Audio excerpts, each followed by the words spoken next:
Good morning and welcome to 7 at 7 from the Economic Times podcasts, a daily financial news capsule to get you clued in for the day. I am Bhaskar Datta. Let's start with crucial geopolitical developments. Ukraine announced on Wednesday that international bondholders had formally approved its plan to restructure over $20 billion of debt amid its ongoing war with Russia, Global Report said. Kiev said that those holding over 97% of its debt had done so by the required deadline, meaning that the restructuring could go ahead, while Ukraine will likely not be able to borrow from international capital markets again till the end of the war. The move towards restructuring holds crucial importance when it comes to financing the country's defense. Moving to a related development that holds key significance for India. Remember, India and Russia had entered into oil purchase agreements 2 years back when the war sent global commodity prices shooting up. Well, a top executive at Russia's biggest lender, Sberbank, said that the country's trade with India is booming and bilateral payments are proceeding smoothly without the glitches that have been hampering trade with other countries, Reuters reported. Sberbank handles payments for up to 70% of all Russian exports to India. Russia's trade with India nearly doubled to $65 billion in 2023, even as the global economy faces considerable uncertainty from military conflict. India continues to shine.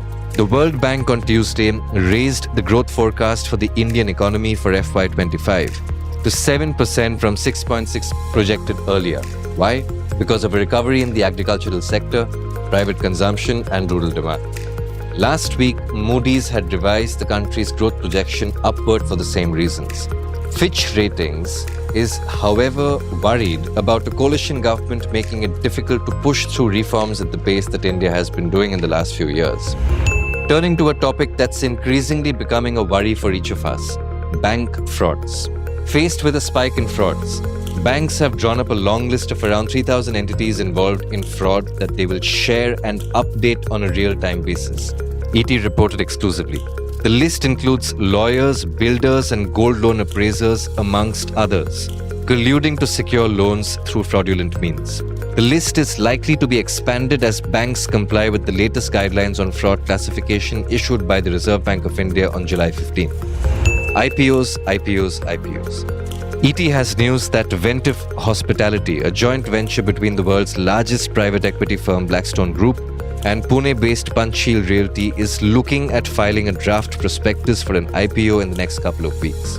The JV plans to raise around 2,500 crore rupees through a fresh issue of shares.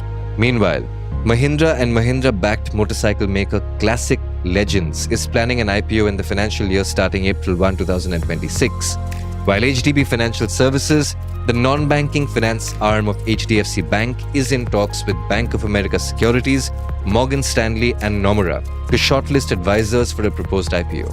Of course, listed entities are on a fundraising spree too, thanks to the vibrant equity markets right now. In the first 8 months of 2024, 55 companies raised Rs 58,400 crore through QIPs, the second highest ever after Rs 80,800 crore in 2020.